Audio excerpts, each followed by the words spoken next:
사도신경 함께합니다. 전능하사 천지를 만드신 하나님 아버지를 내가 믿사오며 그 외아들 우리 주 예수 그리스도를 믿사오니 이는 성령으로 잉태하사 동정녀 마리아에게 나시고 본디오 빌라도에게 고난을 받으사 십자가에 못 박혀 죽으시고 장사한 지 사흘 만에 죽은 자 가운데서 다시 살아나시며 하늘에 오르사 전능하신 하나님 우편에 앉아 계시다가 저리로서 산자와 죽은 자를 심판하러 오시리라. 성령을 믿사오며 거룩한 공회와 성도가 서로 교통하는 것과 죄를 사하여 주시는 것과 몸이 다시 사는 것과 영원히 사는 것을 믿사옵나이다. 아멘. 찬송가 425장입니다.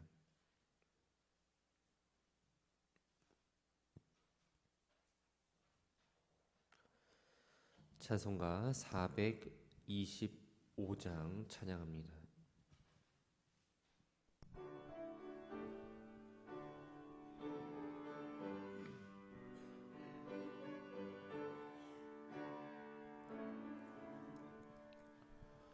주님의 뜻을 이루소서.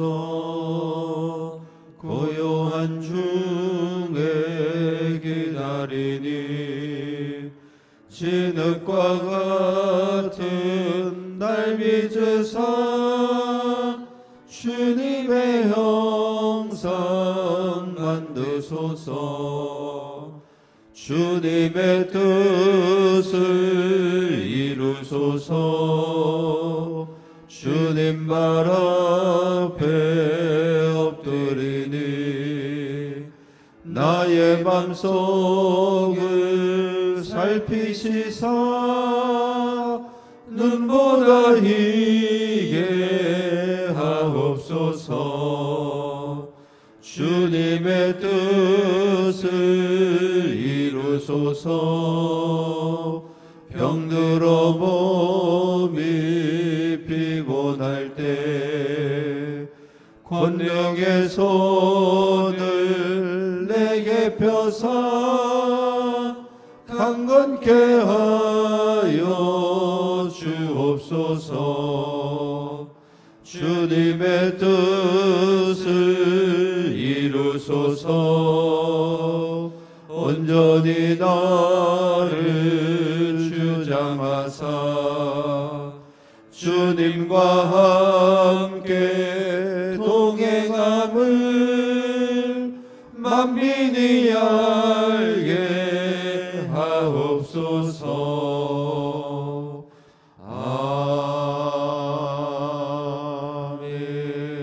아멘. 사도행전 27장 21절에서 마지막 절까지 말씀을 교독합니다.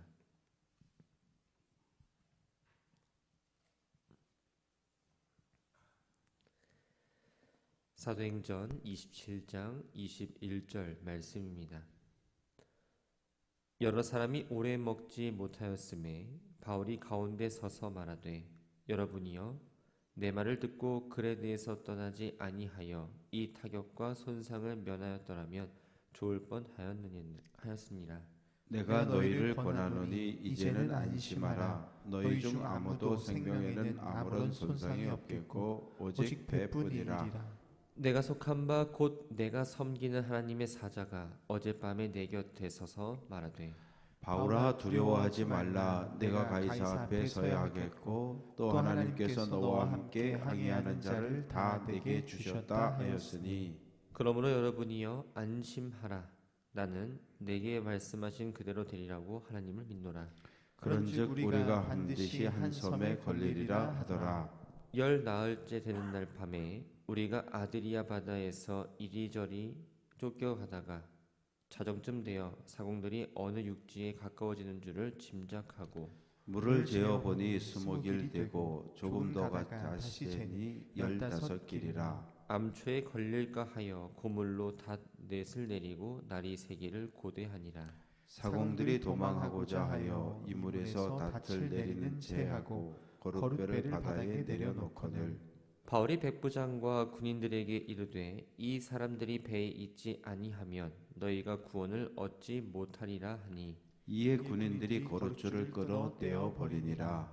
날이 새어가매 바울이 여러 사람에게 음식 먹기를 권하여 이르되 너희가 기다리고 기다리며 먹지 못하고 줄인 지가 오늘까지 열 나흘인즉 음식 먹기를 권하노니 이것이 너희의 구원을 위하는 것이요 너희 중 머리카락 하나도 잃을 자가 없으리라 하고 떡을 가져다가 모든 사람 앞에서 하나님께 축사하고 떼어 먹기를 시작하매 그들도 다 안심하고 받아 먹으니 배에 있는 우리의 수는 전부 276명이더라. 배부르게 먹고 밀을 바다에 버려 배를 가볍게 하였더니 날이 새매 어느 땅인지 알지 못하나 경사진 해안으로 된 항만이 눈에 띄거늘 배를 거기에 들여다 댈 수 있는가 의논한 후 닻을 끊어 바다에 버리는 동시에 키를 풀어 늦추고 돛을 달고 바람에 맞추어 해안을 향하여 들어가다가 두 물이 합하여 흐르는 곳을 만나 배를 걸매 이 물은 부딪혀 움직일 수 없이 붙고 고물은 큰 물결에 깨어져 가니 군인들은 죄수가 헤엄쳐서 도망할까 하여 그들을 죽이는 것이 좋다 하였으나 백부장이 바울을 구원하려 하여 그들의 뜻을 막고 헤엄칠 줄 아는 사람들을 명하여 물에 뛰어내려 먼저 육지에 나가게 하고 그 남은 사람들은 널조가 고은 배 물건에 의지하여 나가게 하니 마침내 사람들이 다 상륙하여 구조되니라. 아멘. 아멘.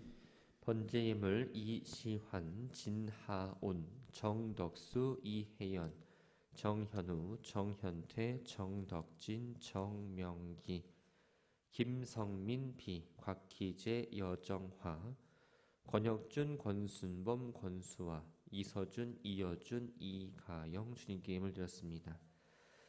참 좋으신 하나님, 지난밤 주의 날개 아래 평안한 쉼을 허락하시고 또 생명을 허락하셔서 새로운 날을 시작하심에 감사드립니다.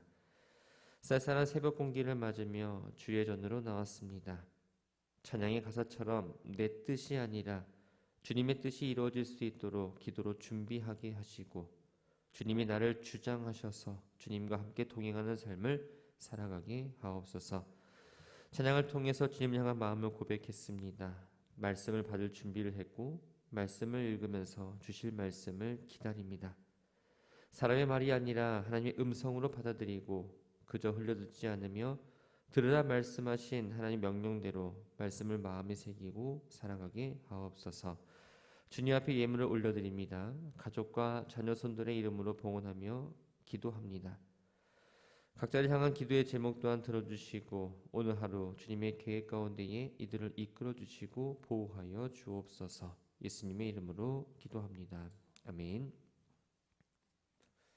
바울이 배를 타고 로마로 호송이 되었습니다.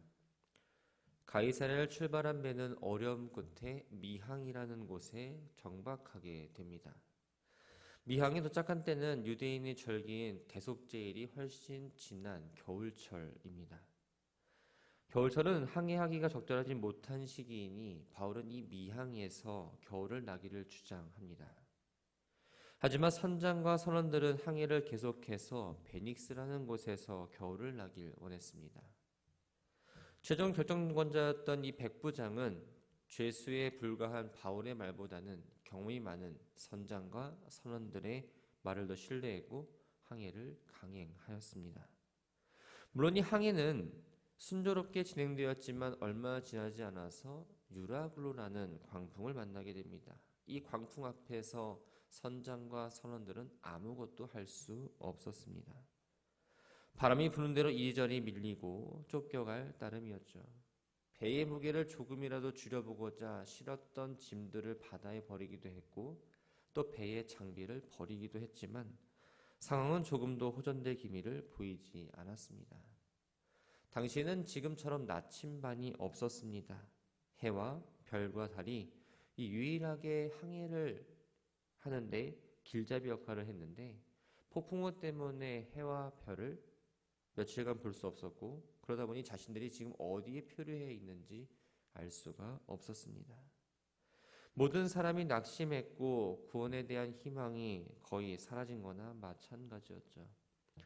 계속되는 폭풍우와 생명에 대한 소망마저 꺼진 상태였으니 사람들은 제대로 음식을 챙겨 먹지 못했습니다. 모든 사람들이 구원에 대한 소망이 없어 할 때, 좌절에 빠져 있을 때 바울은 이런 말을 합니다. 여러분이 크레타 섬에서 항해하지 말라는 내 충고를 들었다면 이런 타격과 손실은 입지 않았을 겁니다. 바울이 지금 이 절망적인 상황에서 선장과 선원 또 백부장의 선택이 잘못되었다고 단순히 지적한 건 아니었습니다. 지금부터라도 자신들의 판단보다는 하나님의 뜻과 인도를 더 신뢰하라는 의미로 했던 말이었죠. 모두가 낙심하고 있는 이때 바울은 하나님의 인도하심을 따라서 다른 사람들에게 희망을 말하기 시작합니다. 표류하는 배 안에 있던 사람들의 가장 큰 적은 유라굴로라는 광풍도 아니었고 모래톱도 아니었습니다. 살 수 있다는 그 희망을 포기하게 만든 것, 절망과 두려움이었죠. 22절을 보면 바울은 사람들에게 이제는 안심하라라고 말합니다. 마치 의사가 절망 중에 있는 환자에게 용기를 주는 것처럼 바울의 이 안심하라라는 말은 절망 중에 있는 사람들에게 희망을 가져주는 메시지였습니다. 그러면서 여러분 가운데 아무도 목숨을 잃지 않고 배만 손상될 거라고 말합니다. 바울이 이렇게 확신을 갖고 말할 수 있었던 건 그가 갖고 있던 어떤 경험이나 통찰력으로 이룬 말은 아니었습니다. 자신의 경험, 판단에 의해서가 아니라 바로 하나님께서 직접 자신에게 계시해 주었다고 이야기합니다. 이 배 안에는 유대인들도 있었지만 대부분이 이방인이었습니다. 바울은 자신이 지금 믿고 있는 하나님을 이 계시의 원천으로 이야기함으로써 다른 사람들로부터 하여금 하나님을 믿게끔 증거하고 있었던 거죠. 하나님이 천사를 보내어 바울에게 말씀을 들려주시고 격려한 건 이번이 처음은 아니었습니다. 바울이 위기를 겪을 때마다 바울에게 나타나셔서 능히 그를 구원하기도 하셨고 위로와 격려를 베풀기도 하셨습니다. 배가 유라굴로라는 이 광풍에 휩싸여서 어려움에 처했을 때 바울 역시 처음에 배에 탄 사람들처럼 두렵고 또 자포자기했을 심경입니다. 그런데 하나님의 사자가 바울에게 두려워하지 말라라고 말을 하죠. 바울이 일행들에게 안심하라라고 말하기 이전에 이미 하나님의 위로를 바울은 체험했던 겁니다. 절망할 수밖에 없는 상황 가운데서 하나님은 바울의 큰 위로자가 되어 주셨던 거죠. 하나님의 사자는 바울을 위로할 뿐 아니라 그의 사명을 다시 한번 새겨 주었습니다. 그것은 바울이 가이사 앞에 서야 한다입니다. 바다 한가운데에 죽을 수 없는 존재였습니다. 바울은 가이사 앞에 서야 했고 로마에서 복음을 증거해야 하는 사명자로 부름받았기 때문입니다. 이 일을 위해서 하나님은 바울을 부르셨고 이미 예고된 사실이었으며 절망의 상황 가운데서 다시 한번 그에게 확인시켜 주었습니다. 하나님은 사자를 통해서 그 배에 타고 있는 모든 사람들의 생명을 바울에게 맡기셨다라고 말합니다. 이 말에는 두 가지 의미가 있습니다. 하나는 하나님께서 바울과 함께하고 있는 모든 사람들의 생명을 보존해 주겠다라는 것이고 또 다른 하나는 바울이 전하는 복음을 듣고 배에 함께 타고 있는 이들이 하나님을 믿도록 구원을 얻게 하겠다는 의미입니다. 바울은 풍랑을 잠잠하게 할 능력은 없었습니다. 그러나 그의 마음속에 있는 두려움이라는 풍랑은 잠재울 수 있었죠. 그것은 하나님의 약속이 반드시 이루어진다는 그 확실한 믿음과 하나님이 주신 사명을 반드시 이루어진다는 믿음 때문이었습니다. 믿음의 근거는 풍랑 속에서 주신 바로 하나님의 말씀이었죠. 그 말씀을 붙잡고 담대하게 사람들에게 안심하라라고 말할 수 있었고 나는 하나님을 믿으니 내게 말씀하신 대로 이루어질 거라고 당당하게 선포할 수 있었습니다. 27절부터 마지막 절을 보면 배는 난파되었지만 바울이 사람들을 위로하고 무사할 거라 말한 대로 배에 타고 있던 모든 사람들이 무사히 상륙한 사실을 기록합니다. 바울이 행에 탄 배가 미항을 출발한 지 14일째 되는 밤 폭풍에 밀려 배가 이 아드리아 바다에 밀려왔을 때 선원들이 밤중이어서 제대로 확인하지 못했지만 육지가 멀지 않다라고 생각을 했습니다.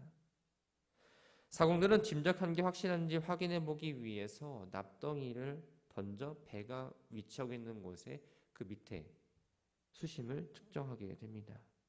수심을 재어보니 처음에는 20길이었고 조금 가다가 다시 재보니 15길이라고 이야기합니다. 길이라고 번역된 오르기아스는 편다, 뻗치다라는 의미를 가진 측량 단위입니다. 성인 남자가 팔을 뻗어서 가운데 손가락 양끝의 이 길이를 말하는데 이 길이가 대략 1m 80 정도 됩니다. 처음에 20길이라고 했으니 36m 정도 되는 거였고 나중에 15길로 했으니 27m 정도 되었습니다. 점점 수심이 얕아지는 걸 볼 수 있죠. 수심이 낮은 걸 확인한 선원들은 이 배가 암초에 걸릴 걸 염려해서 고물에서 4개의 닻을 내려버립니다. 본문의 고물은 배의 뒷부분을 말하고 30절에 나오는 이물은 배의 앞부분을 말합니다. 닷은 쇠줄이나 밧줄에 무거운 쇳덩이나 나무 갈퀴를 매단 것으로서 배를 한 곳에 머물게 할 때 사용되는 장비입니다. 일반적으로 닷은 배의 앞부분에 내립니다. 근데 지금 선원들의 행동을 보면 아주 일반적이지 않습니다. 선원들이 몰라서 그랬을까요? 지금 뱃머리는 패변을 향해 있고 배의 뒷부분은 폭풍이 치는 바다를 향해 있습니다. 이런 상태에서 배의 앞부분 쪽에 닻을 내리게 되면 바람과 파도가 고정되어 있지 않은 배의 뒷부분을 강타할 것이고 그렇게 되면 배는 심하게 흔들릴 수밖에 없습니다. 그런데 배의 뒷부분에 닻을 내리게 되면 배의 무게중심이 뒤쪽으로 쏠리다 보니까 고정이 되고 배 뒤에서 불어오는 바람이나 파도에도 흔들리지 않기 때문에 선원들은 조금 다르게 닻을 내렸던 겁니다. 일단은 이렇게 해서 밤을 보내고 날이 밝으면 해안을 다시 살핀 후에 조심스럽게 육지로 가기로 생각을 했습니다. 배가 암초에 걸려 파손하지 않도록 닻을 내리고 이 날이 밝기를 기다리던 상황에서 선원들은 배에 있는 다른 사람들을 생각하지 않고 자신들만을 생각합니다. 비상시에 상륙하는 데 이용하는 작은 배를 띄워서 자기들만 육지로 가려고 했던 거죠. 바울이 분명 구원에 대해서 예고했음에도 불구하고 그 말을 믿지 못했기 때문입니다. 선원들이 뱃머리에서 닻을 내리는 척하면서 구명정을 내리는 걸 눈치챈 바울은 백부장과 군인들에게 이 사람들이 배 안에 같이 있지 아니하면 당신들도 구원받지 못합니다 라고 말하면서 도망가려는 선원들의 의지를 막고자 했습니다. 바울의 경고를 들은 군인들은 구명정에 묶여있던 밧줄을 끊어버려서 선원들의 탈출을 막아버렸죠. 배 안에 있는 사람들은 10살이나 굶주려 있는 상태입니다. 날이 밝아서 육지를 갈 수 있다 할지라도 사람들이 기진해서 쓰러질지도 몰랐습니다. 기진한 상태에서 음식을 먹을 조차 생각하지 않는 이들에게 너희 중 머리카락 하나도 잃을 자가 없으리라 라고 말하면서 먹어야 살 수 있다고 위로와 용기를 주며 음식을 권합니다. 너희 중 머리카락 하나도 잃을 자가 없으리라 이 말은 유대인들의 격언입니다. 완전한 보호를 해주신다는 의미이죠. 바울은 이렇게 말한 뒤에 떡을 조금 가져다가 모든 사람 앞에서 하나님께 축사하고 떼어 먹기를 시작합니다. 축사라는 이 말은 성찬 관련해서 사용이 되었지만 단지 음식을 주신 하나님께 대한 감사와 일반적인 감사를 표현할 때도 많이 사용하는 단어입니다. 바울은 음식을 먹기에 앞서서 사람들 앞에서 감사 기도를 함으로써 공개적으로 자신이 하나님을 믿는 사람이라고 드러내고 있습니다. 바울이 먹으라고 권면할 뿐 아니라 직접 감사 기도를 하고 나서 떼어 먹기 시작하자 사람들은 그 모습에 그동안 불안에 쌓였던 감정들을 하나하나 내려놓고 용기와 위로를 얻으며 바울의 말을 신뢰할 수 있었습니다. 날이 밝기 전에 음식을 다 먹었고 남은 식량들을 바다에 버려서 배의 무게를 최대한 가볍게 합니다. 날이 밝았습니다. 그들의 눈에 들어온 광경은 바로 육지였습니다. 그러나 지금 그 섬이 어딘지는 잘 몰랐고 다만 해안이 바다 쪽에서 보면 볼록하고 육지에서 볼 때는 경사가 진 모래사장이라는 것뿐만 알 수 있었습니다. 해안이 눈에 보였지만 선장을 비롯한 선원들은 서두르지 않았습니다. 배를 그곳에 댈 수 있는지 없는지를 의논한 후에 상륙이 결정되자 4개의 닻을 모두 끊어버립니다. 닻을 올릴 수 있었지만 아예 끊어버린 이유는 배의 무게를 조금이라도 가볍게 하고자 한 생각 때문이었죠. 배를 최대한 가볍게 해야 해안으로 가까이 정박하는데 조금이라도 도움이 됐기 때문입니다. 고대의 배에는 배 양쪽에 키잡이 노가 있었습니다. 방향을 조절하고자 이 키잡이 노의 밧줄을 조금씩 풀었고 돛을 올려 바람이 맡기고 해안 쪽으로 배를 몰았습니다. 그러나 두 물이 합하여 흐르는 곳을 만나게 됩니다. 이곳은 육지에서 내려오는 물과 바다에서 들어가는 물이 만나는 곳입니다. 더군다나 이곳은 진흙 갯벌이 있었죠.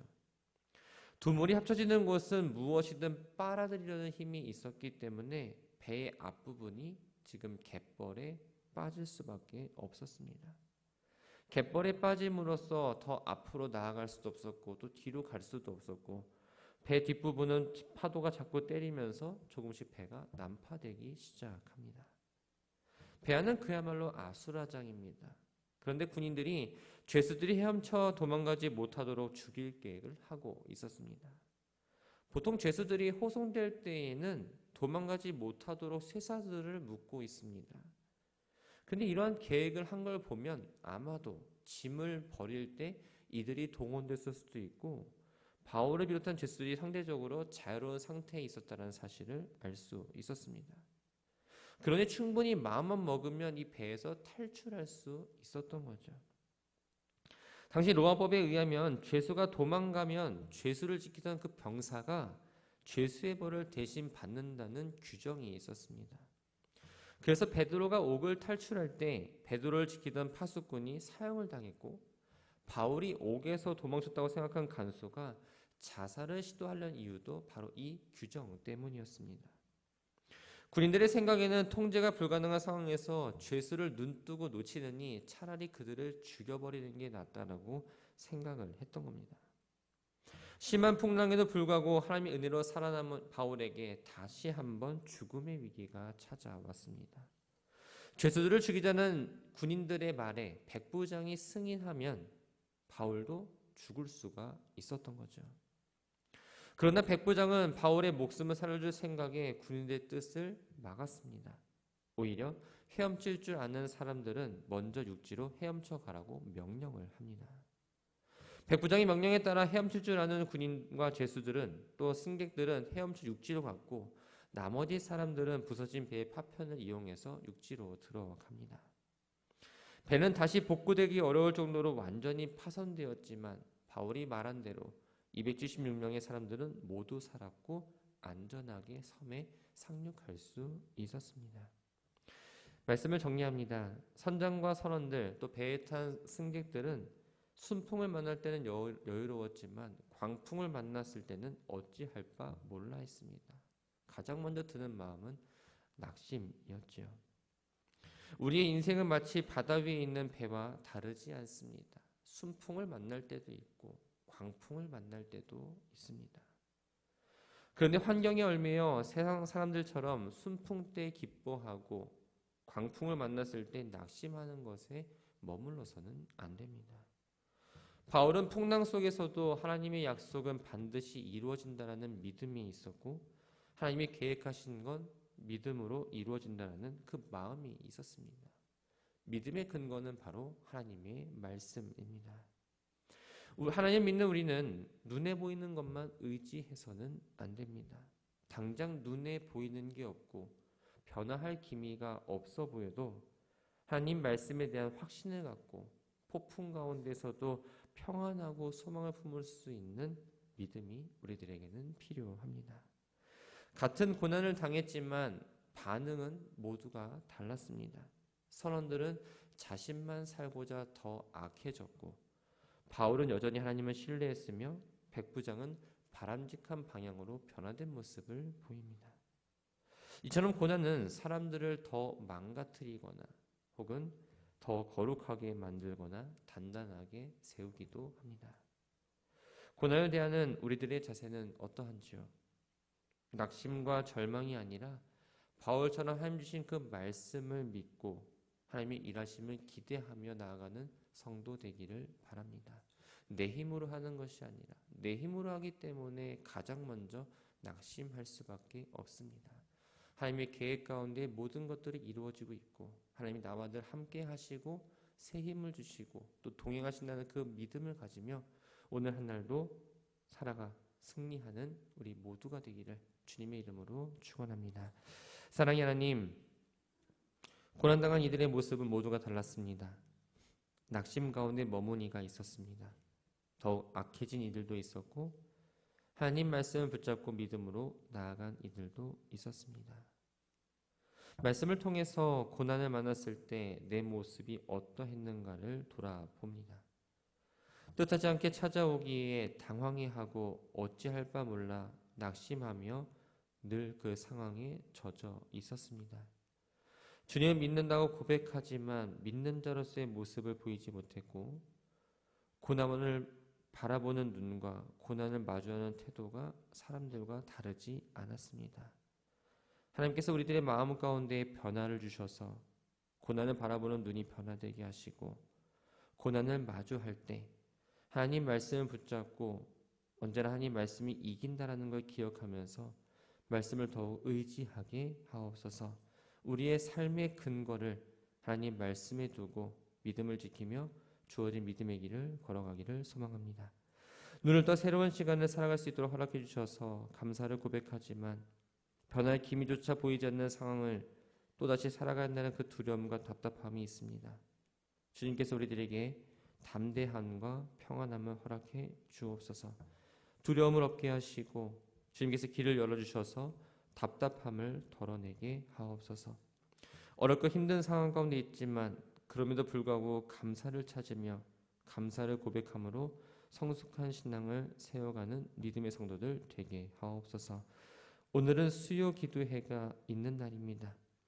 하나님께서 모든 것 예배를 주관해 주시고 함께 찬양하며 기도하며 말씀을 듣는 시간을 통해서 하나님의 은혜를 경험하고 영과 육이 회복되는 시간으로 삼아 주옵소서.